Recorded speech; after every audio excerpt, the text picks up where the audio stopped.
சும்மா ஒரு 100-200 பேர் இருக்கிறாங்க ரசிகர்கள், விசில் அடிச்சாங்க குஞ்சுகள், இவங்களை வச்சு சீன் போடுறாருன்னாரு. 120 மாவட்ட செயலாளர்கள், பெரிய பிரதான கட்சி கூட இல்லை இன்னைக்கு. 20 ஆண்டு காலமா திராவிடர் கழகம், திராவிடர் கட்சி போராடினாங்க. இந்திய திருப்பிக்கு எதிராக ஒரு பெரிய போராட்டத்தை முன்னெடுத்தாங்க. காங்கிரஸ் எதிர்த்து நின்றாங்க. அந்த இடத்துல அவங்க வெற்றி பெற்றாங்க. அதே போல எம்ஜிஆர் அவர்களுமே பெருசா பண்ணாரு. தாவேக்கா அந்த மாதிரி என்ன பண்ணுச்சு? அவர் சொல்றதுல நீங்க பாத்தீங்கன்னா ஒரு நயம் இருக்கு, அதுல ஒரு பண்பு இருக்கு. அந்த பண்பாளர்களாக அடுத்த முறை தலைவர்களை அவர் வழி நடத்தி கொண்டு போறாரு. இப்படி ஒரு தலைவன் தேவைப்படுது. கரெக்டா இருக்காரு. நம்ம இல்ல பாசிசம் பாயாசம் சொல்றதெல்லாம் ஒரு மெச்சூரான ஒரு வேர்டு தான் நீங்க நினைக்கிறீங்களா? சும்மா இங்க உட்காந்து get out Modi, get out Stalin நீங்க உட்காந்து ட்வீட் போடுறதுனால ஒன்றும் நடக்க போது கிடையாது. ஹேஷ்டாக் போட்டு 2 பேரும் எல்கேஜி பசங்க மாதிரி விளையாடுறாங்கன்னு விஜய் அவர்கள் சொல்றாரு. அதே நேரத்துல அவர் பெருமையா பேசுறாரு. இதுல நம்ம பசங்க ஹேஷ்டாக் போட்டு யார் போட்டது? டிவிகே டிஎன்னு சொல்லிட்டு போடுறாங்க. மக்கள் போட்டது. அதையும் பெருமையா பேசுனாங்க. ஒரு போர்டுல கெட் அவுட்னு சொல்லிட்டு போடுறீங்க. அந்த கெட் அவுட் மோடி தலைவர்ல இருந்து எல்லாருமே கையெழுத்து போறீங்க. கையெழுத்து இயக்கம்னு சொல்லிட்டு ஒண்ணு போடுறீங்க. கெட் அவுட் மோடியா, ஸ்டாலினா, அண்ணாமலையா, இல்ல புசி ஆனந்தா, விஜயா, இல்ல காமேஷ் அவர்கள் நீங்களா? தமிழ்நாட்டோட கல்வித்துறைக்கான பட்ஜெட் எவ்வளவு தெரியும்? ஒரு வருடத்துக்கு 46,000 கோடி கொடுக்குறோம். இந்த 2152 கோடினால தான் வாத்தியார்களுக்கு சம்பளம் கொடுக்க முடியல, பள்ளிகள் நடத்த முடியல, போல வரலான்றீங்க. அது நாடகம், இதுதான் அரசியல். ஒரு முதலமைச்சர் இருக்காரு, ஒரு துணை முதலமைச்சர் இருக்காரு, போய் உட்கார்ந்து இருக்கணும் டெல்லியில. 40 பாராளுமன்றத்தை வச்சிருக்கீங்க உறுப்பினர்களே, கூட்டிட்டு போய் உட்காரு பாராளுமன்றத்துல. உண்ணாவிரத போராட்டம் இன்று முதல் நடக்கும் சொல்லி பாருங்க, அதிர்தா இல்லையான்னு பாருங்க. ஓடி நிப்பான்.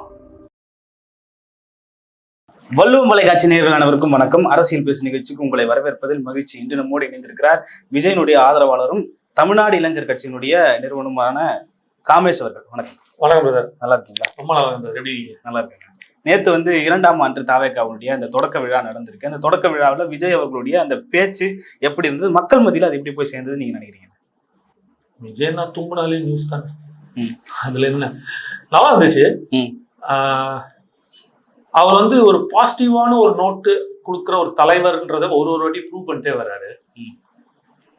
எவ்வளவு அழகா பாத்தீங்கல்ல அவரு அந்த விழா மேடை எப்படி இருந்துச்சு பாத்தீங்களா? இதுக்கு சில நாட்களுக்கு முன்னாடி என்ன சொல்லிட்டு இருந்தாங்க, அவர்கிட்ட கொள்கை இல்ல, கோட்பாடு இல்ல, அவர் எப்படிங்க மாநாடு நடத்துவாருன்னாரு. ஒரு திறம்பட ஒரு மாநாடு நடத்தி காமிச்சாரு. மாநாடெல்லாம் நடத்திடலாம், காசு இருந்தா யாரெல்லாம் நடத்திடலாம். அந்த வாய் எந்த வாய் இப்படி சொல்லிச்சோ அதே வாய் அப்படியே விட்டாச்சு. அது யார் யாருன்னு உங்களுக்கே தெரியும். மாநாடெல்லாம் நடத்திடலாம், ஆனா கட்டமைப்புன்னு ஒண்ணு இருக்கு. திமுக அதிமுக கட்டமைப்பு இருக்கா? இவங்களுக்கு ஆளும் கிடையாது, தேளும் கிடையாது. சும்மா ஒரு 100-200 பேர் இருக்கிறாங்க ரசிகர்கள், விசில் அடிச்சாங்க குஞ்சுகள், இவங்களை வச்சு சீன் போடுறாருன்னாரு. 120 மாவட்ட தலைவர்களை, மாவட்ட செயலாளர்கள், பெரிய பிரதான கட்சி கூட இல்லை இன்னைக்கு. கம்மி தான், 80-60 அந்த மாதிரி தான் இருக்காங்க. 120 உட்காத்தி வச்சிட்டாரு. இது போக கர்நாடகா, கேரளா, ஆந்திரா, மகாராஷ்டிரால எல்லாம் உட்கார்ந்தாங்க. ப்ரூவ் பண்ணி காமிச்சிட்டாரு. அந்த இடத்துலயும் அவர் பேசும்போது தன் அங்கெல்லாமும் கட்சி இருக்காங்க. ஆமா, தமிழக வெற்றி கழகம்ன்ற பேர்ல இருக்குங்களா? ஆமா, கேரளாவே இருக்கு. இன்னைக்கு கூப்பிட்டாங்களே, கேரளா மாவட்ட செயலாளர் அப்படின்னு சொல்லி யாரோ பேர் சொல்லி கூப்பிட்டாங்க. மகாராஷ்டிரா, கர்நாடகான்னு சொல்லி கூப்பிட்டு உட்காந்து வைக்கிறாங்க. இயக்கமாக போய் கட்சி ஆயிட்டாங்க. ஸோ அந்த பாயிண்ட்ல நம்ம பார்க்கும்போது அவர் ரொம்ப பாசிட்டிவான அவங்க இளைஞர்களுக்கு சொல்றாரு. இப்ப அந்த இடத்துல என்ன சொல்றாங்க, மாவட்ட செயலாளர்லாம் காட்டலாம், கீழ் லெவல் வரைக்கும் அவங்களுக்கு பூத் வாலண்டியர் இருக்குதா அப்படி அப்படிங்கும்போது ஃபர்ஸ்ட் டைம் அவரே ஓப்பன் பண்றாரு. பாசிட்டிவா சொல்றாரு. இந்த மாதிரி இருக்கான்னு கேக்குறீங்க, BLA booth level committee agency அதை சொல்லிட்டு என்ன சொல்றாரு, நாங்கள் பிஎல்சி பூத் லெவல் கமிட்டி தான் இருக்கு, அதை நாங்க விரைவில் ஒரு மாநாடாவே போட்டு அதையும் நான் ப்ரூவ் பண்ணுவேன் அப்படின்றாரு. அவர் ஒரு சொல்லுல செயல் வீரன்றத ஒரு விஷயத்தையும் ப்ரூவ் பண்ணிட்டே வர்றாரு. ஆனா விஜய் அவரோட பேச்சுல ஏதோ ஒரு சுணக்க போக்கு இருக்குதுன்ற மாதிரி இருக்கு. யாரையும் நேரடியா விமர்சிக்காம இவங்கதான் அவங்கதான் சொல்லிட்டு ஒரே ஒரு மறைமுகமா விமர்சிக்கிறாரோ அப்படின்ற ஒரு கேள்வி. மாநாடுல விமர்சிச்சாரு, இல்ல மத்த இடத்துல ஓகே. ஒரு கட்சியினுடைய துவக்க விழால 2ஆம் ஆண்டு துவக்க விழாவில் கூட கட்சியினுடைய நிர்வாகிகள் மத்தியில கூட பேச முடியாதா அப்படின்ற ஒரு கேள்வி எழுது. இந்த சேனல் பேர் என்ன?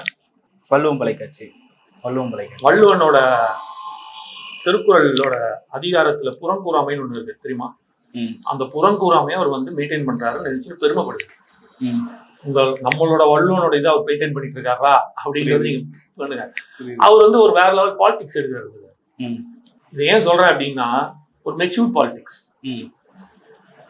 போன தலைமுறை நடந்த ஜெயலலிதாவா இருக்கட்டும், இல்லைன்னா அம்மா ஜெயலலிதாவா இருக்கட்டும், இல்லைன்னா ஐயா கருணாநிதி கலைஞரா இருக்கட்டும், யாராவது ஒருத்தர் அந்த கட்சியை பார்த்து சிரிச்சாங்க வச்சீங்களேன், ஒருத்தர் வணக்கம் வச்சா வணக்கம் வைக்கணும்ல, வணக்கம் வச்சாலோ சிரிச்சாலோ திருப்பி சிரிச்சா மறுநாள் அமைச்சராகவே இருக்க முடியாது, தூக்கியிருப்பாங்க. பேப்பர்ல பார்த்தா அவருக்கே தெரியும், ஐயோ நம்ம ஏன் இல்லை அப்படின்னு பார்த்தா 10 நாள் கழிச்சு தான் அவருக்கே தெரியும், நீ வந்து அந்த எதிர்கட்சி எம்எல்ஏ பார்த்து சிரிச்சியா, அதனால உன்னை வந்து அமைச்சர்ல தூக்கிட்டாங்கன்னு. இப்படிப்பட்ட ஒரு அரசியல் நடந்துட்டு இருக்கு. ஆனா இங்க பாருங்க, வேற ஒரு மெச்சூர்டான அரசியல்களை கொண்டு போறாரு, கண்டென்ட்டை மட்டும் தான் பேசுறாரு. சரி, இப்படி ஒரு பிரச்சனை இருக்கு அப்படின்ட்டு எது நீங்க சொல்றீங்கல்ல, அவர் என்ன சொல்றாரு, ஒரு எல்கேஜி யூகேஜி மாதிரி சண்டை போட்டுட்டு இருக்கிறாங்க அப்படின்னு ஒரு விஷயத்த சொல்றாரு. அந்த இடத்துல அண்ணாமலையும் உதயம் இந்த மாதிரி பண்றீங்க அப்படின்னா அந்த தாக்கம் வேற மாதிரி இருக்கும். அப்ப என்ன ஆகும், உதய் பிரதரோட சப்போர்ட்டர்ஸோ அண்ணாமலை சப்போர்ட்டர்ஸோ அவர்கள் வேற ஒரு விஷயத்தை தாக்கி பேசுவாங்க. அப்ப என்ன ஆகும்னா, இவங்க இன்னும் ஃபயர் உள்ள பசங்க எல்லாம் ஆவரேஜா 22-23 வயசுக்குள்ள இருக்கிற பசங்க, கட்சி ஆவரேஜா 25குள்ளதான் இருக்கும். சரி, இப்ப இவங்க தாக்கி பேசுவாங்க. அந்த தாக்குதல் இருக்க இருக்க இருக்க வார்த்தைகள் வந்து ஒரு முகம் சுளிக்கக்கூடிய அளவுக்கு போயிடும். அது யார் பண்றாங்க எது பண்றாங்கலாம் தெரியாது, ஆனா கண்ட்ரோல் இருக்காது. இது தேவையில்லை. அங்க இருக்கிற பிரச்சனை என்ன, மொழி பிரச்சனை ஒண்ணு இருக்குது. இதற்கு நீங்கள் வழியை வகுக்காமல் இப்படி சமூக வலைதளங்களில் எல்கேஜி யூகேஜி பசங்க மாதிரி பண்ணிட்டு இருக்கீங்களே, இது நியாயமா அப்படின்றத அவர் அழகா வைக்கிறார். அவர் சொல்றதுல நீங்க பாத்தீங்கன்னா ஒரு நயம் இருக்கு, அதுல வந்து ஒரு பண்பு இருக்கு. அந்த பண்பாளர்களாக அடுத்த முறை தலைவர்களை அவர் வந்து வழி நடத்தி கொண்டு போறாரு. இப்படி ஒரு தலைவன் தேவைப்படுது, கரெக்டா இருக்காரு நான் பாக்கிறேன். இல்ல பாசிசம் பாயாசம் சொல்றதெல்லாம் ஒரு மெச்சூரான ஒரு வேர்டு தான் நீங்க நினைக்கிறீங்களா? கண்டிப்பா. இதுக்கு மேல எப்படி சொல்லலாம், பாயாசத்தை திமுகவோட ஒப்பிடுறது சரியாதான் இருக்கும்னு நினைக்கிறேன். அது ஒரு ரைமிங்கே வேணா கரெக்டா இருக்கும். அவர் என்ன சொல்றாரு, இவங்களும் பாசிசம் தான், ஆனா நீங்க பாயாசம் நினைச்சிட்டு இருக்கீங்கன்னு தான் சொல்றாரு. அந்த இடத்துல பாயாசம்னு எதுக்கு சொல்றாருன்னா, நீங்க பண்றது வந்து மக்களுக்கு அப்படியே செஞ்சு பாயாசமா இருக்கிறீங்கன்னு நினைக்காதீங்க, நீங்களும் பாசிசம் தான் பண்றீங்க. அவங்க பண்ணா பாசிசம், நீங்க பண்ணா பாயாசம்ன்றது என்ன அர்த்தம்னா, அவங்க செய்யும் அதே வேலையை தான் நீ செஞ்சுட்டு இருக்க, அதனால நீ பாயாசம் நினைச்சிட்டு எல்லாம் கொண்டாடாத, நீயும் ஒரு பாசிசம் தான் அப்படின்றாரு. அதுக்கு ஒரே ஒரு பதில் இன்னைக்கு ஆனந்த விடுதலை முடுக்கப்பட்டது, அவங்களோட இணையதளம். கரெக்டா? அதற்கு முதலமைச்சர் வந்து கண்டனம் தெரிவிக்கிறார், மத்திய அரசு பண்ணது தவறு. ஓகே, ஒரு பிரதம மந்திரிய அந்த மாதிரி நம்ம வந்து ஒரு அட்டை படத்துல, அதுவும் மிக அதாவது பல ஆண்டுகள் இருக்கிற ஒரு முதன்மையான பத்திரிகையில அது பண்ணக்கூடாது. கருத்து சுதந்திரம் இருந்தாலும் என்ன இருந்தாலும் பிடிக்கலையோ நம்மளோட முதலமைச்சர் அவரு பிரதம மந்திரி, அது நீங்க செஞ்சிருக்க கூடாது, செஞ்சிட்டீங்க. அது வந்து அப்ப என்ன பண்ணிருக்கணும் அப்படின்னா, மத்திய அரசு அதாவது வந்து ஒன்றிய அரசாங்கம் என்ன பண்ணிருக்கணும்னா, அவங்க மேல கோர்ட்ல கேஸ் போட்டிருக்கணும், அவர்கள் கோர்ட்ல பாத்துக்கணும். மேபி அவர்கள் தவறை மன்னித்திருக்கலாம், இல்ல மீண்டும் செய்யாதான்னு அவங்களுக்கு ஒரு எச்சரிக்கை விட்டுருக்கலாம். ஆனா அவங்களோட இதை முடக்குனது வந்து தப்பு.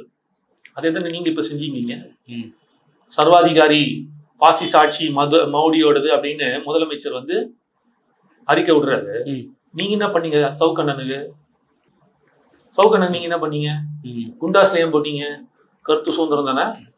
சரி, கருத்து சுதந்திரம் அது, அவரும் தப்பா எதுவும் சொல்லி, ஒருவேளை தப்பா பேசினா வழக்கு போட்டு தொடருங்க. உங்களோட இதை வந்து உங்களோட உரிமையை வந்து இது பண்ணிட்டீங்க, மீறிட்டீங்க, உங்களுக்கான ஒரு உரிமை இருக்கு, ஆனால் பத்திரிகை தர்மத்தை மீறிய காரணத்தினால் அப்படின்னு சொல்லி கேஸ் போடுங்க, வழக்கு கொடுங்க.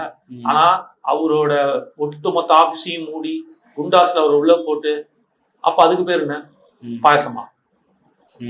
நீங்க சொல்லுங்க ப்ரோ, அதுக்கு பேர் பாயசமா? அது வந்து காவல்துறை நிர்வாகம் பேர் பாயாசமான்னு கேட்டேன், அதுக்கு பேர் என்ன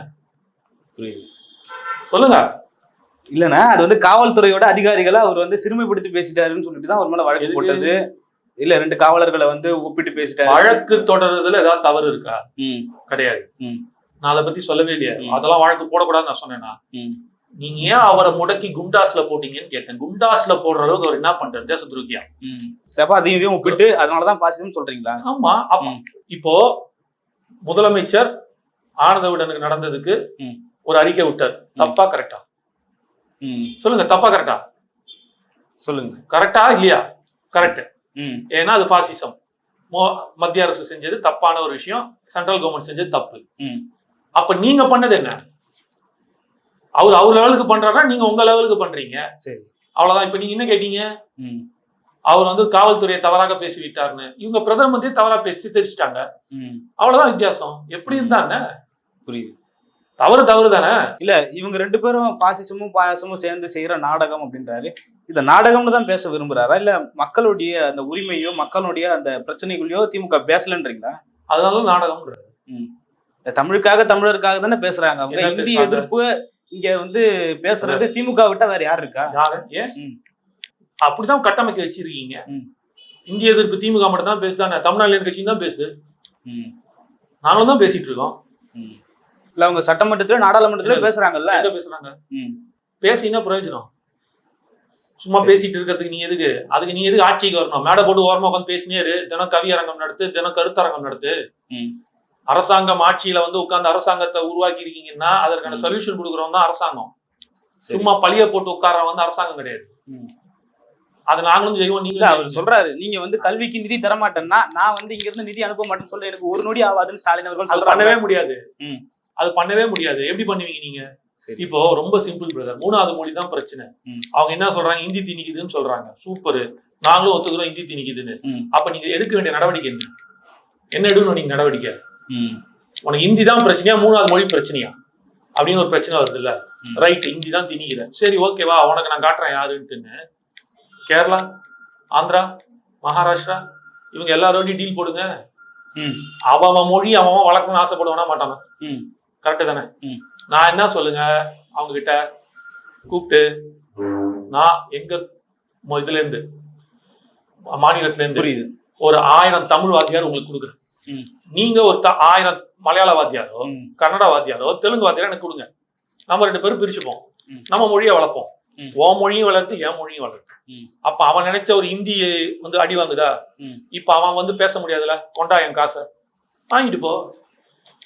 விதியை மதியால் வெல்ல முடியும் பிரதர். ஒருத்தன் கத்தி கொடுத்தான்னா அந்த கத்தி எதுன்னு நடக்கணும்னு வெட்டணும்ன்ற அவசியம் இல்ல. அந்த கத்தியை ஷார்ப் பண்ணி வெட்ட முடியும். ஒன்ன வந்து அடக்குறான்னா அதற்கு மீறி வர வேண்டியதுதான் புத்திசாலி. புரியுதா? அறிவால் ஜெயிக்க முடியும் அப்படின்னா இப்படிதான் செய்யணும் நீ. அப்ப என்ன ஆகும்? என்னடா நம்ம ஒரு நினைச்சா இவன் ரொம்ப ஒண்ணு செய்யறான், போற போக பார்த்தா ஹிந்தியே இருக்காது போல இருக்குது. அவனோட குறிக்கோள் சமஸ்கிருதமும் ஹிந்தியும் தெரிஞ்சிச்சுல. விதியை மதியால் வெல்லு. உன்னை யார் வேணாம்னு சொன்னாங்க? பிரச்சனை வர. அப்போ என் தமிழ் வளருதா? என் தமிழ் வளருது கரெக்டா? 1000 பேருக்கு மேல. அப்போ ஒரு ஸ்டேட்டுக்கு 1000னா 5 ஸ்டேட்டுக்கு என்னாச்சு? 5000 தமிழ் வாத்தியார்கள் போறாங்க. அதே மாதிரி அவங்க கிட்டே நமக்கு வராங்க. கரெக்டா?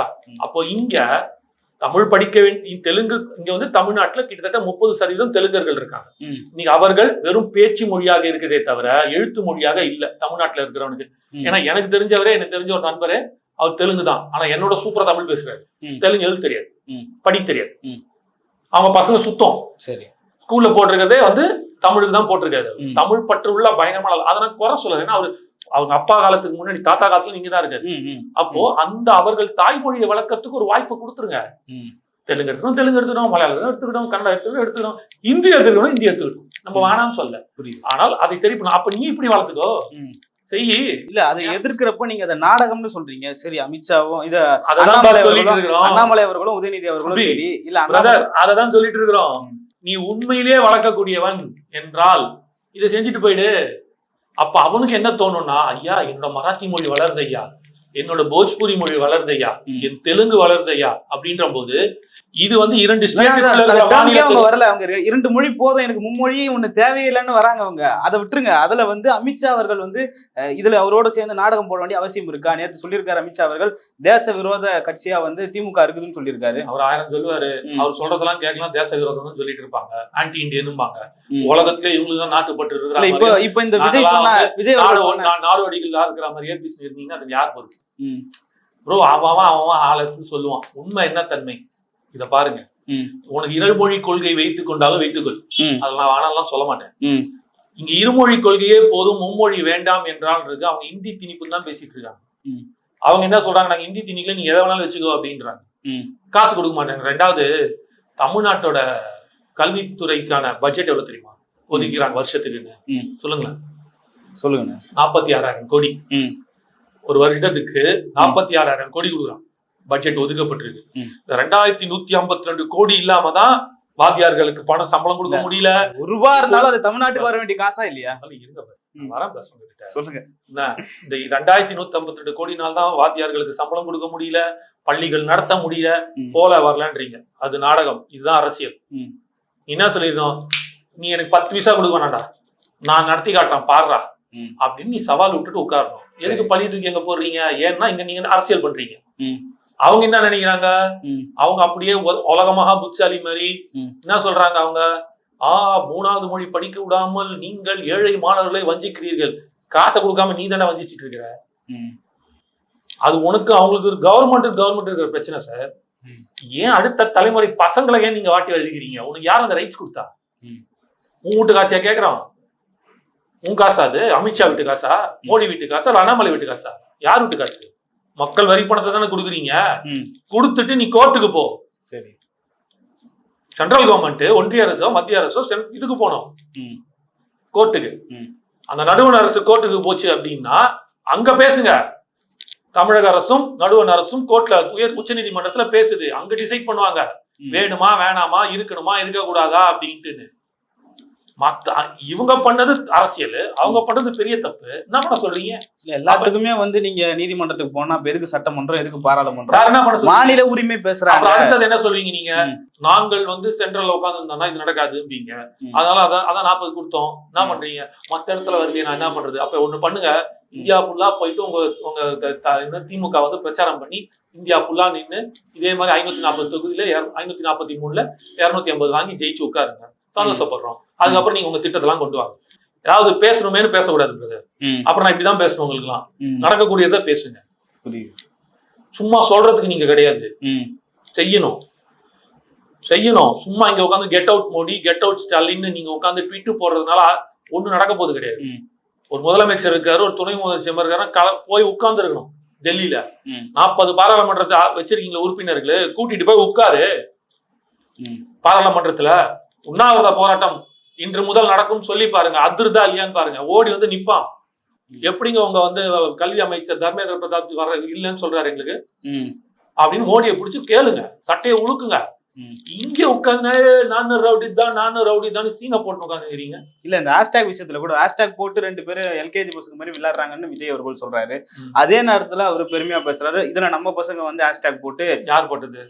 அவர் விஜய் அவர்கள் தான் சொல்றாரு, நம்ம பசங்க ஹேஷ்டாக் போட்டு டிவிகே டிஎன்னு சொல்லிட்டு போடுறாங்க. மக்கள் போட்டது அதையும் பெருமையா பேசுவாங்க. மக்கள் போட்டு ஊக்குவிக்கிற மாதிரி இல்லையா? ஊக்குவிக்கதான். என்ன சொல்றாங்கன்னா, இவங்க 2 பேரும் வேணான்னு மக்கள் முடிவு எடுத்துட்டாங்க. மக்கள் சொல்ல நம்ம பசங்கன்னு சொல்றாரு. அதுதான் மக்கள். அவங்க மக்களை தான் நம்ம தாவேகா தொண்டர்களை சொல்லலையா? அது போட்டது யாரு? அது சொல்லுங்க ஃபர்ஸ்ட். உங்களால இப்போ கெட் அவுட் மோடி அப்படின்னு சொன்னது அதிகாரப்பூர்வ அறிவிப்பு திமுக இருந்து வருது. கெட் அவுட் ஸ்டாலின் அப்படின்ற அதிகாரப்பூர்வ அறிவிப்பு அண்ணாமலை நேரடியா போட்டாரு, வந்துச்சா? பாஜக வருது. டிவிகே ஃபார் டிஎன் அதிகாரப்பூர்வ அறிவிப்பா தாவேகா போட்டுச்சா? விஜய் ரசிகர்கள் தான் பண்ணி. தாவேகா போட்டுச்சா? விஜய் ரசிகர்கள் போடல மாட்டாங்க. இருங்க, தாவேகா போட்டுச்சா? போடல. விஜய் என்ன போட்டாரா? போடல. இல்ல புத்தியானந்தன் போட்டாரா? போடல. அப்போ மக்கள் ரசிகர்கள், வாக்களிக்க போறவர்கள் மக்கள் போட்டிருக்காங்க. ஒத்துக்கிறீங்களா? அப்ப இவங்க 2 பேரும் வேணான்னு ஒதுக்க போறாங்கன்னு அர்த்தம். அதுதான் அது காட்டுது. நம்ம அவங்க போட சொல்லியே, அவங்க போட சொல்லியே. புரியுது. போட்டது யாரு? மக்கள் போடுறான். அப்ப மக்கள் பாத்துட்டு இருக்கான். ஏய், நீங்க 2 பேரும் நாடகம் ஆடிட்டு இருக்கீங்க, என்னடா விளையாட்டு காமிச்சு நிக்கிறீங்க, என்ன நீங்க 2 பேருமே எனக்கு தேவையில்லடா அப்படின்னு சொல்லிட்டு அவன் இங்க போயிட்டான். அவ்வளவுதான். as simple as that. இல்ல, ஒரு போர்டுல கெட் அவுட்னு சொல்லிட்டு போடுறீங்க. அந்த கெட் அவுட் மோடி தலைவர்ல இருந்து எல்லாருமே கையெழுத்து போறீங்க. கையெழுத்து இயக்கம்னு சொல்லிட்டு ஒண்ணு போடுறீங்க. கெட் அவுட் மோடியா, ஸ்டாலினா, அண்ணாமலையா, இல்ல புசி ஆனந்தா, விஜயா, இல்ல காமேஷ் அவர்கள், நீங்களா? யாருன்னே போடாம கெட் அவுட்னு போடு. நீங்க பாத்தீங்களா? அதுல 6 கொள்கைகள் போட்டிருப்பாங்க. ஒரு பெண், ஒரு குழந்தை எப்படிப்பட்ட ஒரு வன்கொடுமையை பாக்குதுன்றத போட்டு அதை சுத்தி 6 விஷயம் எழுதியிருக்காங்க. அத ராஜ்மோகன் கொள்கை பரப்பு செயலாளர் படிக்கிறாரு. அதுக்கப்புறம் விஜயண்ணாவும் படிக்கிறாரு. பின்னாடி சொல்லிக்கிட்டே இருக்காங்க, எழுதுறாங்க. நீங்க அந்த கையெழுத்து போட்டாங்க, அது மேல இருக்கிறத மட்டும் பாக்காதீங்க, உள்ள இருக்கிற மொத்த கண்டென்ட்டையும் பாருங்க. தம்ப்நெயில பார்த்துட்டு என்ன இவ்வளவுதான் இருக்கும் அந்த இன்டர்வியூ நினைச்சான்னா அது பார்த்தவனோட தப்பு. புரியுதா? அத மொத்தத்தையும் பார்த்துட்டு கமெண்ட் பண்ணணும். மேல தம்ப்நெயில ஒண்ணு பார்த்துட்டு அதை வச்சுக்கிட்டு பேசக்கூடாது. அந்த மாதிரிதான் இருக்கு. நீங்க உள்ள மொத்தத்தையும் பாருங்க. அதுல அந்த 2 பேரையுமே குறிக்கப்பட்டிருக்கு. 2 பேர்கள் நடத்தும் இந்த நாடகத்தை குறிக்கப்பட்டிருக்கு. அதற்காக அந்த மேடை, அந்த விழா இவர்களை ஒதுக்கும் விதமாகவும் அங்க இருக்கக்கூடிய அவர்களோட கழக செயலாளர்களை என்ன ஊக்குவிக்கும் விதமாகவும் ஒரு பாசிட்டிவ் நோட்ல கொண்டு போறாரு.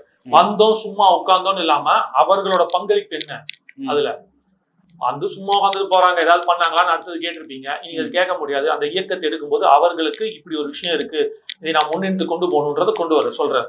67, 77 போல 26ல இங்க ஒரு விஷயம் நடக்கும்னு சொல்லிட்டு விஜய் அவர்கள் சொல்றாரு. அதுக்கான வாய்ப்பு ஏதாவது இருக்கா, இல்ல அதுக்கான சூழல் தான் இங்க இருக்குன்னு நீங்க நினைக்கிறீங்களா? 67, 77, 26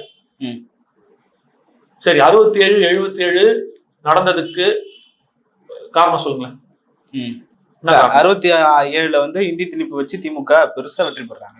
77ல எம்ஜிஆர் அவர்கள் பெரிய ஒரு ஆட்சி மாற்றத்தை கொடுக்குறாரு. அதே போல 26ல கிடைக்கும்னு சொல்லிட்டு சொல்றாங்க. அதற்கு காரணம் என்ன? ஓகே, நீங்க சொல்றது வந்து இஷ்யூஸ், பிரச்சனைகள் எடுத்து வைக்கிறீங்க. Accepted, correct. அந்த தமிழ் இந்தி திணிப்பு போராட்டம், உணவு பற்றாக்குறை, இந்த மாதிரி பல விஷயங்கள் அதுல இருக்கு. எம்ஜிஆர் வர்றாரு, ஒரு மிகப்பெரிய நடிகர், கட்சியில் அரசியல்ல இருந்து வெளில வந்தவர். அவர் வரும்போது அவரை பார்த்துட்டு தலைவான ஓடி வந்த கூட்டம், அதை செயல்படுத்தியது யாரு? இல்ல அண்ணாதுரையும் எம்ஜிஆர் அவர்களும் சார். மக்கள் அண்ணாதுரையை செயல்படுத்திடுவாரா சார்? அண்ணாதுரைய வெற்றியை பெற வைக்க செயல்படுத்தியவர்கள் யார்? மக்கள் வாக்களிச்சாங்க. அந்த மக்கள் எப்படிப்பட்ட மக்கள்? இளைஞர்கள். அதே இளைஞர்கள் தான் 26ல பேர் பின்னாடி நிக்கிறாங்க. அண்ணாதுரை பின்னாடி நிற்கும் போது கலைஞரா இருக்கட்டும், எம்ஜிஆரா இருக்கட்டும், அன்றது நெடுஞ்செழியனா இருக்கட்டும், துரைமுருகனாக இருக்கட்டும், இன்றைக்கு இருக்க துரை, இவங்கெல்லாம் நீங்க இளைஞர்கள் தானே, கரெக்டா? 77ல வரும்போது அவர் கூட இருந்தா வந்து ஐஸ்வரி வேலனா இருக்கட்டும், அசோகனாக இருக்கட்டும், பன்ருட்டி ராமச்சந்திரனா இருக்கட்டும், திருநாவுக்கரசா இருக்கட்டும், அவங்க எல்லாம் இளைஞர்கள் தானே, கரெக்டா? சரி, ஒத்துக்கிறீங்களா? என் ஜெயலலிதா அம்மா முதற்கொண்டு இளைஞர் தானே. அப்போ 22 வயசு வரும்போது அந்த அம்மாவுக்கு 22 வயசோ 23 வயசோ தான் அந்த அம்மாவுக்கு, இளைஞர் தானே. சரி, அப்ப அதை சாத்தியப்படுத்தியது இளைஞர்கள் தானே. அந்த ஒத்துமை 26க்கு வருதா? எல்லா இளைஞர்களும் அவர் பின்னாடி நிக்கிறாங்கல்ல, அதனால சாத்தியம்ன்றத வரலாறு, நடந்த வரலாறு மீண்டும் நடக்கும், ஹிஸ்டரி வில் ரிப்பீட் அப்படின்னு சொல்லுவாங்க இல்லையா, அதை தான் சுத்தி காட்டுது. இல்ல அன்னைக்கு நடந்த போராட்டங்கள் என்ன, அதனுடைய அவங்க கிட்டத்தட்ட ஒரு 20 ஆண்டு காலமா திராவிடர் கழகம், திராவிடர் கட்சி போராடினாங்க. இந்தி திணிப்புக்கு எதிராக ஒரு பெரிய போராட்டத்தை முன்னெடுத்தாங்க. காங்கிரஸ் எதிர்த்து நின்னாங்க. அந்த இடத்துல அவங்க வெற்றி பெற்றாங்க. அதே போல எம்ஜிஆர் அவர்களுமே வந்து பெருசா பண்ணாரு. தாவேக்கா அந்த மாதிரி என்ன பண்ணுச்சு? வரும் காலங்களில் பண்ணுவோம், வெயிட் அண்ட் வாட்ச்.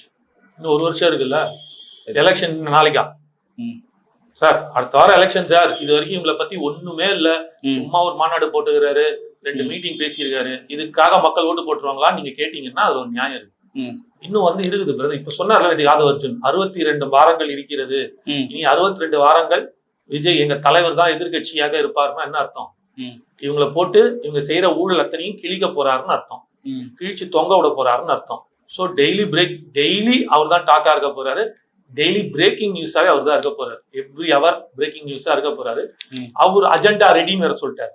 அப்ப எல்லாம் ரெடியா இருக்காங்க, இறங்க போறாங்க, அதுக்கப்புறம் நடக்க போகுது. இல்லைன்னா அது அண்ணா அவர்களோடய எம்ஜிஆர் அவர்களோட ஒப்பிடுறது சரியா இருக்கும்னு நீங்க நினைக்கிறீங்களா?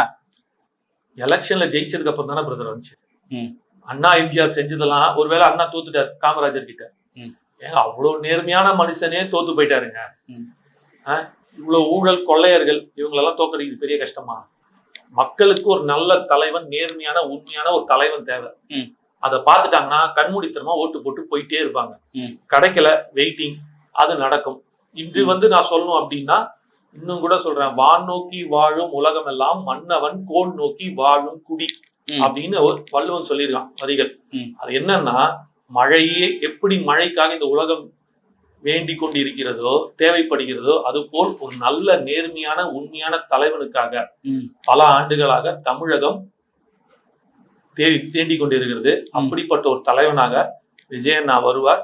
நிச்சயமாக மக்கள் மனதை வெல்வார் இந்த ஜனநாயகம். சில குற்றச்சாட்டுகளை முன் வைக்கிறாரு. அதாவது எங்க கட்சியில வந்து வெறும் இளைஞர்கள் தான் இருக்காங்கன்னா, இன்னொன்னு வந்து சாதாரண மக்கள் தான் இருக்கிறாங்கன்னு சொல்லி குற்றச்சாட்டு அவர் தான் வைக்கிறார். இந்த மாதிரி எங்க மேல குற்றச்சாட்டு இல்லையே, இளைஞர்கள் இருக்கிறது வந்து அவர் வந்து ஒரு பெரிய ஸ்ட்ரென்த்தா நினைக்கிறார். தலைவர் விஜய் அவர்களே சொல்றாரு, இந்த மாதிரி எங்க கட்சியில வந்து வெறும் இளைஞர்கள் தான் இருக்கிறாங்கன்னு சொல்லிட்டு ஒரு குற்றச்சாட்டு சொல்றாங்க. ஆமா, எங்க கட்சியில வெறும் இளைஞர்கள் தான், எங்க கட்சியில சாதாரண மக்கள் தான் அப்படின்னு சொல்றாங்க. அந்த குற்றச்சாட்டை யார் வச்சது? அந்த குற்றச்சாட்டு யாரும் அவங்களை போய் கேளுங்க. இல்ல, குற்றச்சாட்டுன்றது வந்தது சாதி பார்த்து மாவட்ட செயலர் கொடுக்குறாங்க, சாதி பார்த்து பொறுப்பு கொடுக்குறாங்கன்னு வந்தது குற்றச்சாட்டு ஒண்ணு. இன்னொன்னு பணம் கேட்கறான்னு குற்றச்சாட்டு. இந்த மாதிரி குற்றச்சாட்டு நம்ம ஊடகங்கள்ல பார்க்கவே இல்லையே. அப்படியா? கேட்டவங்களை போய் கேளுங்க, சொல்லியிருப்பாங்க, தேடி பாருங்க. இல்லாம அவர் ஏன் சொல்ல போறாரு? கண்டிப்பா நிறைய பேர் சொல்லியிருப்பாங்க. அவர் பேர் சொல்லணும்னு நாங்க விரும்பல. நானும் விஜய் அவரோட ஆதரவாளர். ஸோ அவரை மாதிரியே நானும் மெயின்டைன் பண்ணலான் இருக்கேன். இனிமே ஒரு தனி மனித தாக்குதல் தேவையில்லை சொல்றோம். அண்ணனின் வழியாக நானும் இனி தனி மனித தாக்கலாமல் உண்மையா என்னவோ அதை சொல்லுவோம். ஆனா நீங்க பேர் கேட்டு கேட்டீங்கன்னா நான் கண்டிப்பா சொல்லுவேன், அது வேற. ஏன்னா நீங்க கேட்கற கேள்விக்கு அந்த மரியாதை நான் தரணும். நாங்களாக இவர் சொன்னாருங்க அவர் சொன்னாங்க நான் சொல்ல. இப்ப கூட நான் உங்ககிட்ட முதல் 2-3 கேள்வி என்ன சொன்னேன் முதல்ல ஆரம்பிக்கும் போது, இவர்கிட்ட இவரால மாநாடு நடத்த முடியாது, இவர்கிட்ட வந்து ஆள் இல்ல, இவர்கிட்ட கொள்கை இல்ல, கோட்பாடு இல்ல, எதுவுமே இல்ல அப்படின்னு சொன்னார்ல. அது யார் சொன்னாரு கூட எனக்கு தெரியும். சமூக வலைத்தளத்துல ஒரு டிபேட்ல பேசுறாரு, இதெல்லாம் எடுத்து வைக்கிறாரு, அதை ப்ரூவ் பண்ணிட்டாரு. அதெல்லாம் வச்சிருக்கலாங்க, காசு தான் யாரும். அதான் சொன்னேன், அப்படி சொன்ன வாய் அப்படியே மாத்தி பேசுது. காசு இருந்தா யார் வேணாலும் மாநாடு நடத்திடலாம், அது பிரச்சனை கிடையாது. ஆனா கட்டமைப்புன்னு ஒண்ணு இருக்கு தெரியுமா, ஒரு மாவட்ட செயலாளர்கள் இருந்தாலும் போட முடியாது, எல்லாம் விசில் அடிச்சாங்க குஞ்சுகள்னாரு. அதையும் ப்ரூவ் பண்ணிட்டாரு அந்த வாய். இப்ப அதே வாய் என்ன சொல்லுது, அந்த மனுஷன் 3வது வாட்டி அதெல்லாம் ஓகே, இவங்களால வந்து பூத் வாலண்டியர் வச்சிருக்காங்களா, அப்படியே பூத் வாலண்டியர் வச்சிருந்தாலும் என்ன திமுக அதிமுக அளவுக்கு இவங்களுக்கு வந்து எக்ஸ்பீரியன்ஸ் இருக்கா? திமுக அதிமுக வரும்போதே 10 வருஷம் எக்ஸ்பீரியன்ஸோட உள்ள வந்தான். அவன் 10 எலெக்ஷனுக்கு அப்புறம் தான் எக்ஸ்பீரியன்ஸ் ஆனா, அதே மாதிரி இவங்களுக்கு கத்துப்பாங்க. இல்ல அது ஏன் விசில் அடிச்சாங்க கொஞ்சம் சொல்றாங்கன்னா, அரசியல் தெளிவு பெறாத இளைஞர்கள் தான் விஜய் கிட்ட இருக்காங்கன்னு சொல்றாங்க. அப்படியா? அது எப்படி தெரியும் உங்களுக்கு? நேத்து கூட விஜய் அவர்கள் உட்காந்து போன சேரை வச்சு போட்டோ எடுத்துன்றத புகைப்படம்லாம் நம்ம பார்த்தோம். சேரை வச்சு போட்டோ எடுத்த புகைப்படம்லாம் நம்ம பார்த்தோம். ஏங்க போட்டோ வச்சு கால்ல ஊந்தவங்கலாம் இருக்காங்க, அப்ப நான் சொல்லட்டுமா? இல்ல பொதுக்குழுக்கு வர உறுப்பினர் அப்படி இருப்பாங்களா? எப்படி இருக்காங்க? பொதுக்குழுக்கு வர உறுப்பினர் மாவட்ட செயலாளர் அப்படி இருப்பாங்க. என்ன சேரு? விஜய் உட்காந்துட்டு போன சேரை வச்சு 2 பேர் போட்டோ எடுத்தது ஒண்ணுமே கிடையாது. நீங்க வந்து பொதுவா அவன் பின்னாடி இருக்கிற பேக்ரவுண்டை வச்சு எடுத்திருப்பான். அது உங்களுக்கு சேர் மட்டும் இருக்கான்னா அதை மட்டும் நீங்க பாத்துட்டு இருக்கீங்க. அந்த 120 மாவட்ட தலைவர்களும் அந்த அளவுக்கு ஒரு இதுவா வந்து உட்கார்ந்துட்டு இருக்கும்போது, தன் தலைவனுக்காக தன் தலைவன் தன்னை சமத்துவமாக பார்த்து அவனோட சேர்ந்து பயணிக்கக்கூடிய ஒரு தலைவனா மாத்திட்டான்றது ஒண்ணு இருக்குல்ல, அது நீங்க பார்க்கவே இல்லையே. ஏன் இதை மட்டும் பாக்குறீங்க? நக்கீரரோ நீங்க? அவர் பரம்பரையில வர்றீங்களோ? குத்தம் ஒன்றே கண்டுபிடித்தும் புலமை பெயர் வாங்கக்கூடிய நக்கீரரோ? சொல்லுங்க. பண்ணையார்கள் இந்த கட்சியில எங்க கட்சியில இல்லன்றாங்க. திமுக பண்ணையார்கள் இருக்காங்கன்னு நீங்க சொல்ல வரீங்களா? அவர் அப்படி சொல்லவே இல்லையே. அவர் பொதுவா தானே சொல்றாரு. எந்த கட்சியை குறிப்பிட்டு சொல்றாரு? பண்ணையார்கள் சொல்றாரு. அரசியல் நாகரிகம். தமிழ்நாட்டுல எந்த கட்சியில பண்ணையார்கள் இருக்காங்க? எலெக்ஷன் முடிஞ்சு 47 வந்து சுதந்திரம் வாங்கினதுக்கு அப்புறம் எலெக்ஷன் வருது இந்தியால. அப்ப வந்து தமிழ்நாடு வரைக்கும் நம்ம பேசுவோம். அந்த எலெக்ஷன் 50 டைம்ல 1950s எல்லாம் பாத்தீங்கன்னா பண்ணையார்கள், ஜமீன்தார்கள் தான் காங்கிரஸ்ல இருந்தாங்க. அவங்க எல்லாம் வந்து அரசியலுக்கு வந்தாங்க, அமைச்சர்கள் ஆனாங்க, எம்எல்ஏ ஆனாங்க. 67க்கு அப்புறம் பாமரனாலையும் வர முடியும், சாதாரண மனிதனாலையும் வர முடியும் அப்படின்னு சொல்லிட்டு அதை உடைச்சு அண்ணா கொண்டு வர. அப்ப வந்தவங்க எல்லாம் சாதாரண மனுஷர்கள் தான், புரியுதா? ஆனா அவர்கள் அதுதான் அவர் சொல்றாரு, முதல்ல எல்லாம் பண்ணையார்கள்லாம் அரசியல்வாதி ஆனாங்க, இப்ப சாதாரண மனுஷன் அரசியல்வாதி எல்லாம் பண்ணையாரா மாறிட்டு இருக்கான்றான். அதான் கரெக்ட். எந்த கட்சியில இல்ல, திமுக இல்லையா அதிமுக இல்லையா? கவுன்சிலர் 100 கோடி சொத்து வச்சிருக்கான் சார். ஒரு கவுன்சிலர் 100 கோடி சொத்து வச்சிருக்கானே, வாங்க ரெடியா இருக்கானே. அவன் வார்டுல மட்டுமே பாத்தீங்கன்னா 10 வீடு அவனுக்கு தான் இருக்கும், 2 தெருவே அவனுக்கு சொந்தமா இருக்குது. எங்க இருந்து வருது? அவன் வரும்போது என்னவா வந்தான்? வரும்போதே பணியாரவா வந்தான்? வரல. அதுதான் சுத்தி காட்டுறாரு. தவறு ஒண்ணும் இல்லையே. கைம்பொண்ணுக்கு எதுக்கு தேவை கண்ணாடி? உங்களுக்கே தெரியும், உங்க வார்டுல இருக்கிற கவுன்சிலர் வந்து திமுக அதிமுக தெரியாது, ஆனா வார்டு கவுன்சிலர் ஏதோ ஒரு கவுன்சிலர் வச்சுங்க. அவர் எப்படி இருக்காரு? எப்படி வராரு? நடந்து வராரா? 2 வீலர்ல வராரா? ஃபார்ச்சுனர்ல தானே வராரு. 60 லட்சம் ரூபாய் கொடுத்து எப்படி சார் ஃபார்ச்சுனர்ல வர முடியுது? கவர்மெண்ட் கொடுக்குதா? கவுன்சிலருக்கு வந்து காசு இருக்கா? நேரடியா இவங்களதான் சொல்றேன், அவங்களதான் சொல்றேன். அதான் மறுபடியும் சொல்லிட்டு இருக்கேன். அடுத்த தலைமுறைக்கு வேற ஒரு அரசியலை கொண்டு போய் சேர்க்கிறாரு இந்த கவுன்சிலர். அதை புரிஞ்சுக்கிற அளவுக்கு மக்கள் இருக்காங்க. அறிவு இருக்கு சார். நீங்க தான் சார் முட்டாளா பாக்குறீங்க. மக்கள் எல்லாம் புத்திசாலி தான். திமுக சொல்றாரு, மக்கள் 100% புரிஞ்சுப்பான். நீங்க போய் ஒரு பாட்டிய மாட்ட போய் கேளுங்க, ஏமா இன்னைக்கு பாயாசம்னு ஒருத்தர சொன்னாரு விஜய், யாரமா சொன்னாருன்னு கேளுங்க. நம்ம திமுக தான் தம்பி சொல்லுதுன்னு சொல்லும். அந்த ஆயா 100% சொல்லும். புரியுது. அந்த அளவுக்கு எல்லாம் புத்திசாலி. நீங்க தான் மக்களை முட்டாளாக பார்க்கிறீர்கள். தமிழன் என்றைக்குமே அறிவுசாலி. 5000 வருஷத்துக்கு முன்னாடியே தமிழன் சங்க இலக்கியம் வச்சு பெரிய இது நடத்தினவன், தர்பாரே நடத்தினவன். சரி, அதனால அந்த அளவுக்கு இருந்தவன். நான் உங்க பாட்டி வந்து கிட்டத்தட்ட வந்து உங்க அம்மாவுக்கு இல்லைன்னா பாட்டிக்கு பாட்டி வச்சுப்போமே, அவங்க வந்து வீட்டுல பிரசவம் பார்த்தாங்க. 5 குழந்தை 6 குழந்தை. அவங்க என்ன கைனகாலஜிஸ்டா? போயிட்டு MBBS படிச்சுட்டு வந்தாங்க. நீட் எக்ஸாம் எழுதி MBBS படிச்சுட்டு கைனகாலஜிஸ்ட் ஆயிட்டு ஹவுஸ் சர்ஜன் படிச்சுட்டு வந்தாங்களாங்க. எப்படி பார்த்தாங்க சார்? அறிவு என்பது தமிழனோட ஜீன்ல இருக்கு சார். இந்த பூமி அப்படிப்பட்ட பூமி, புரிஞ்சுங்க.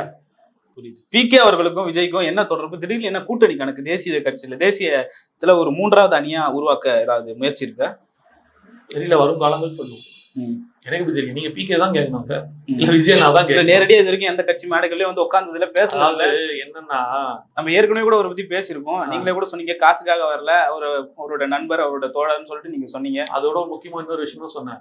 ஒரு தவறு செஞ்சுட்டாரு, அதுக்கு பிராயச்சித்தம் தேடுறதுக்கு ஆமா, அதையும் ஒரு 3 விஷயங்களை சொன்னார் இல்லையா, அதுதான் வந்திருக்காரு. சோ அவரோட சேர்ந்து பயணிப்போம். தமிழகத்துக்கு நான் செய்த தவறை திருத்திக் கொள்ளவும் ஒரு பிராயச்சித்தமாக ஒரு நல்ல தலைவனை, மக்களுக்கான தலைவனை, உண்மையான நேர்மையான மக்களை விரும்பும் தலைவன், மக்கள் தலைவனை விரும்புவனாகவும் தலைவன் மக்களை விரும்புவனாகவும் ஒரு அந்யோன்யத்துடன் ஒருத்தனை கொண்டு வரணுன்றதுக்காக வந்திருக்காரு. அதான் இப்போ செய்யணும். இந்தியாவுல எல்லா மாடலையும் விமர்சிச்ச பிகே அவர்கள் குஜராத் மாடலை விமர்சிக்கல, குஜராத் மாடலை மட்டும் விட்டுட்டாரு. அப்போ நீங்க அந்த மேடையில அவர் அதை பேசுனது நீங்க பாஜகவோட பி டீம்ன்ற ஒரு முத்திரை குத்தப்படும்னு நீங்க நினைக்கிறீங்க? குஜராத் மாடல் என்ன விவரிக்கல. Gujarat model will not be applied for தமிழ்நாடுன்னு சொன்னார். தமிழ்நாடு வேற மாதிரியான ஸ்டேட். இந்தியா என்பது பன்முக தன்மை கொண்ட ஒரு மாநிலம், சரி, பல மொழிகள் பேசும் மாநிலம். இது எல்லாமே வந்து சேர்ந்ததுதான் இந்தியா. ஓகேவா? Gujarat model is not applicable for Tamil Nadu. சரி, தமிழ்நாடு வேற லெவல்ல இருக்குது. புரியுதா? குஜராத் மாடல் ஒரு பெரிய வளர்ச்சின்னு சொல்லாதீங்க. தமிழ்நாடுமே வேற லெவல்ல வளர்ந்துருக்கு. அந்த மாடல் வேற, இந்த மாடல் வேற. முதல்ல ஒரு விஷயம் புரிஞ்சுங்க. குஜராத்லாம் ஒன்றும் பெருசா வளர்க்கணும்லாம் அவசியம் கிடையாது. இப்ப நான் சொன்னேன் தெரியுமா உங்ககிட்ட? என்ன சொன்னேன்? தமிழ்நாடு ஜீன்லயே இருக்கு, மூளை அறிவு ஜீவிகள் சொன்னல. அந்த மாதிரி குஜராத் வந்து அவங்க இருக்கானுங்களா, அந்த ஜெயின்ஸ், குஜூஸ் சொல்லுவானுங்க, அவங்களோட பிறவி ரத்தத்திலே இருக்கு பிசினஸ். சோகார்பேட்டை போயிருக்கீங்களா? பாரிஸ் சைடு கடைகள்லாம் பாத்திருக்கீங்களா? 10 வயசு பையன் உட்காந்துருப்பான், கடை ஓனரோட பையன். போன்ல பேசிக்கிட்டே இருப்பான். உங்ககிட்ட காசை வாங்கி கணக்கு போட்டு எழுப்பான். உனக்கு கொடுக்க வேண்டிய சாமான கொடுப்பான், இன்னொருத்தண்ட வாங்குவான். ஒரே டைம்ல 4 வேலை செய்வான். அந்த 10 வயசு பையனுக்கு எப்படி சார் வந்து அவ்வளவு பூல வருது? ஏன்னா அவன் குடும்பத்துல அவன் ஜீன்லயே அது இருக்குது. அதனால பெருசா வளர்த்து விட்டேன்லாம் சொல்ல தேவையில்லை. அவனுக்கு நேச்சுரலாவே அது இருக்குது. நீங்க வளர்க்கணும்னா போயிட்டு சத்தீஸ்கர், பீகார்ல வளர்த்து காட்டுங்க உங்களோட மாடலை. அப்ப நான் ஒத்துக்கிறேன். பீகார் மாதிரி ஒரு மாநிலத்துல என்ன இந்த வளர்ச்சி நீங்க காமிச்சிட்டு அதுக்கப்புறம் சொல்லுங்க எப்படிப்பட்ட ஒரு வளர்ச்சின்ட்டு. அதுக்கப்புறம் நம்ம பேசுவோம். வளர்ந்த மாநிலத்துல வந்து அவன் ஆல்ரெடி அது எப்படின்னா, ஒரு பெரிய ஸ்கூல், எங்க ஸ்கூல் போல் இல்லை, எங்க ஸ்கூல் போல் இல்லை அப்படின்னு சொல்லுவாங்க. 100% வாங்கி விட்டோம் ஸ்டேட் ஃபர்ஸ்ட்னு. 90 மார்க் வாங்கணும், 99 மார்க் வாங்குறது சார் பிரச்சனை. 9 மார்க் வாங்குறோம், 45 மார்க் வாங்குறது தான் பிரச்சனை. அததான் வந்து அவன் அந்த டீச்சர் தான் பெரிய டீச்சர். 90 வாங்குறான் ஸ்கூல்ல. உங்க அப்பா MBA படிச்சிருக்கணும், உங்க அம்மா வந்து PG படிச்சிருக்கணும், PhD பண்ணிருக்கணும். அப்படிப்பட்ட பசங்களுக்கு தான் நாங்க வந்து ஸ்கூல்ல இடம் கொடுப்போம்னா அது அவங்களே படிப்பாங்க. நீங்க என்ன உங்க ஸ்கூல்ல பெரிய இது பண்ணிட்டீங்க? புரியுது இல்ல? புரியுது. அதனால முடியாததை செய்து காட்டுவதுதான் சாதனை. செய்யறதுல வந்து ஓட்டிக்கிட்டு போயிருந்து ஸ்டிக்கர், ரெண்டுத்துக்கு வித்தியாசம். புரியுது. CSKக்கு டோனி மாதிரி தாவேக்காக்கு வந்து TVKக்கு வந்து பிரசாந்த் கிஷோர் PK நானுன்ற மாதிரி அவர் சொல்றாரு. அப்ப சொல்றப்போ டோனி அந்த கட்சியினுடைய அந்த CSKவோட ஒரு வழி நடத்துனர், அது மாதிரி வழி நடத்துனரா இல்ல ஆலோசகரா அப்படின்ற ஒரு கேள்வி வருது.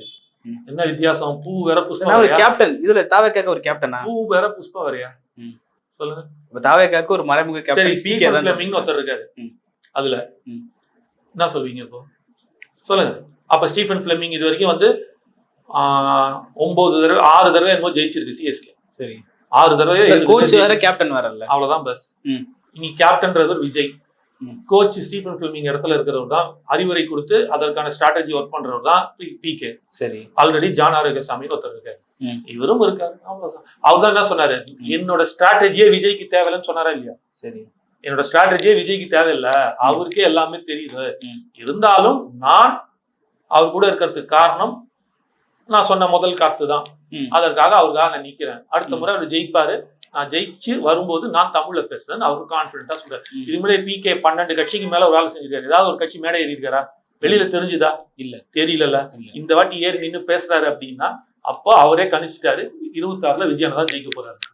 கெட் அவுட்ன்ற இடத்துல சைன் போட முடியாம தவிர்த்துறதுக்கான காரணம் ஒரு கோச் அப்படி பண்ணலாமா? நீங்க சொல்ற நீங்க சொன்ன வாதத்துக்கு கோச் விளையாடுறாரா கிரவுண்ட்ல? இது வரைக்கும் ஃபிளெமிங் கோச் மேடையில வந்து உட்கார்றப்ப விளையாட கூடாது. கோச் மேடையில வந்து உட்கார்றப்ப சைன் போட கூடாது. கோச் மேட்ச் தானே பாக்குறாரு. கோச் மேட்ச் தானே பிரதர் பாக்குறாரு. இல்ல வந்து MSG யோட விளையாடுறாரா? எம்எஸ்ஜியோட விளையாடுறாரு, தோனி விளையாடுறாரு கேப்டன், கரெக்டா? அதே கேப்டன் தான் விஜய். அவர் கையெழுத்து போட்டாரா? ஒத்துக்கிறீங்களா? எங்கேயாவது ஸ்டீஃபன் பிளமிங் கோச்சா இருக்கிறவரே வந்து SCSK விளையாடி இருக்காரு. இது வரைக்கும் விளையாடி பாத்திருக்கீங்க? இல்ல, அவங்க அதுக்கான அனுமதி கொடுக்க மாட்டாங்க. ஆனா இங்க குடுக்குறாங்களே, சைன் போடுங்கன்னு குடுக்குறாங்க, தவிர்க்கிறாருல. அது நேத்து பெரிய பேசுபொருளா மாறிச்சு இல்ல. கோச் என்பவர் உட்கார்ந்துகிட்டு என்ன நடக்குது வியூக அமைப்பாளர். இந்த இடத்துல அவர் கையெழுத்து போடுறதுக்கு காரணம் என்னவா இருக்கும் அப்படின்னா, அவர் வேற ஒரு கட்சியை சேர்ந்தவர். இந்த இயக்கத்துக்கான கட்சிக்கான கையெழுத்து அது மாவட்ட செயலாளரும் அவங்க ஆட்கள் மட்டும் தான் போடுறதுக்காக வச்சிருக்காரு. வேற யாரையும் கேட்க பண்ணணும்ன்ற அவசியம் இல்லை. அவர்கள் அவங்க ஒரு முன்னெடுக்கிறாங்க. அதுல அவர் வந்து இருக்கலாமே தவிர அவர் கையெழுத்து போடணுன்ற அவசியம் கிடையாது.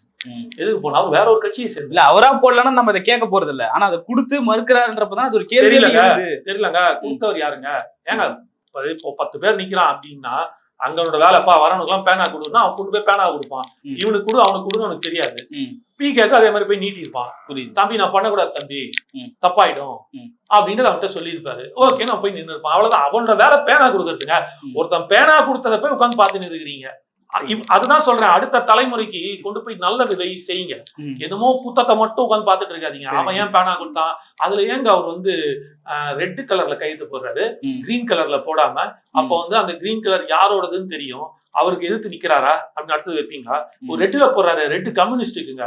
ஆனா இவர் கம்யூனிஸ்ட் வாதி இல்லையே, இவர் இப்படித்தானே வந்து இவர் வந்து வேலை செய்யறாரு, இவருக்கு எல்லாம் வேலை செய்யலையே. அப்படியே போயிட்டே இருக்கலாமா ஒன்னொன்னா எடுத்துக்கிட்டு? சொல்லுங்க. ஒருவேளை விஜய் அண்ணா வந்து ஒரு மைனாரிட்டியான சமூகத்தை சேர்ந்தவரு, நேற்றுக்கு பச்சையில தான் வந்திருந்தாரு. யாரு? பிரசாந்த் கிஷோர். அதை மறைமுகமா சொல்லி காட்டுறாரா? தான் வந்து ஆதிக்க ஜாதி மதத்தை சேர்ந்தவன், இது வந்து மைனாரிட்டி சமூகத்தை சேர்ந்தவன். கேளுங்களேன், கேளுங்க, அப்படியே கேட்டுனே இருக்க வேண்டியதானே, எங்கெங்கெல்லாம் பாக்கணும் அப்படின்ட்டு. விஜய் உட்கார்ந்து இருக்காரு, காலை இப்படி போட்டாருங்க. ஏங்க காலை இப்படி போட்டாரு? அப்ப மரியாதை அவ்வளவுதானா அவருக்கு? இவ்வளவுதான் மரியாதை கொடுப்பாரு அவரு? அடுத்த கேள்வி கேளுங்க. PKன்றவர் வந்து ஒரு பெரிய, அதுதான் பாஸ், கொரோனா ஆரம்பிச்சிட்டீங்க, கேட்டுக்கிட்டே வாங்க, சொல்லிட்டே போனாலும் அதுக்கு பின்னாடி ஒரு ஸ்ட்ராட்டஜி இருக்கும். அதான் சொல்றேன். அதுதான் நீங்க இதெல்லாம் விட்டீங்கன்ற. சரி, இதே ஸ்ட்ராட்டஜிஸ் தான். ஏன் வலது காலை எடுத்து இடது பக்கம் போட்டார்? இடது பக்கம் போடாமல் வலது பக்கம் தானே போடணும். அப்படின்னா வந்து புசி ஆனந்துக்கு கொடுக்குற மரியாதைய விஜய்க்கு கொடுக்கலையா? கேளுங்க. ஏன் பச்சையில வந்தாரு? அவர் வந்து இது இருக்காரு, பச்சை கலர்ல வருது வந்து மைனாரிட்டி, அதாவது ஒரு மதத்தை சார்ந்து காட்டுறோம், அதுக்காக இருக்காரா அப்படின்னு கேளுங்க. ஏன் கை ஒண்ணுனா கேக்குறீங்களா? அந்த மாதிரி கேட்டே வாங்கலாம். எல்லாருக்கும் பிடித்தவர் அரசியலுக்கு வந்தால் சிலருக்கு எரிச்சல் வரதான்னு செய்யும் சொல்றாரு. சிலர் யாருன்னு நீங்க சொல்லனாலும் பரவாயில்ல, எல்லாருக்கும் பிடிச்சமானவர் யாரு? விஜய் தான். எல்லாருக்கும் அவரை பிடிக்கும். தமிழ்நாட்டுல எல்லாருக்கும். உங்களுக்கு ஒரு ஆப்ஷன் தரேன். ரோடுக்கு போ, ஒரு 10 பேர் 6 வயசுல இருந்து 60 வயசு வரைக்கும் ஒரு 10 பேர் டிஃப்ரெண்டா எடுப்போம். ஓகேவா? எடுத்து 5 வயசு, 6ல இருந்து ஒரு 15 வயசு, 15ல இருந்து ஒரு 20 வயசு, 20ல இருந்து 30, 30ல இருந்து 40, 40 ஒரு 6ல இருந்து 60 வயசு ஒரு 10 பேர் எடுக்கும். தம்பி, அவங்க கிட்ட 2 ஆப்ஷன். நீங்க 2 பேர் கூட செல்ஃபி எடுக்கலாம். ஒன்னு உதயநிதி ஸ்டாலின், இன்னொன்னு விஜய். எத்தனை பேர் என்ன சொல்லுவாங்க? இந்த கேள்விக்கான பதில் உங்களுக்கு அங்க கிடைக்கும். சரி, செல்ஃபி எடுக்கிறதுலாம் இந்த கேள்விக்கான பதில் உங்களுக்கு கிடைக்கும். நீங்க என்ன கேட்டீங்க? எல்லாருக்கும் விஜய் பிடிச்சவரா நீங்க கேட்டீங்க. இந்த கேள்விக்கான பதில் அங்க கிடைக்கும். நான் பதில் சொல்ல விரும்பல, நான் உங்களுக்கு வந்து ப்ரூவ் பண்ணி காட்டுறேன்றேன். இதுக்கு மேல உங்களுக்கு என்ன வேணும்? புரியுது. நடப்பு கால அரசியல் குறித்து வாசித்து நன்றி. மற்றும் ஒரு நன்றி.